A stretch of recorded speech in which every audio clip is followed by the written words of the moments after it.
কিন্তু আল্লাহর কোনো বিধানকে কেউ অপছন্দ করলে, আল্লাহর কোনো হুকুমের বিরোধিতা করলে কিংবা আল্লাহর কোনো নির্দেশকে অস্বীকার করলে সে ইসলামের গণ্ডি থেকে বের হয়ে মুরতাদ হয়ে যায়।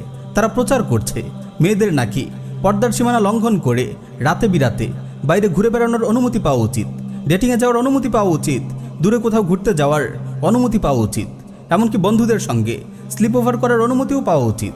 এরা মুসলিম সমাজে সরাসরি পাশ্চাত্য পশু সভ্যতার নোংরামি আমদানি করতে চাচ্ছে।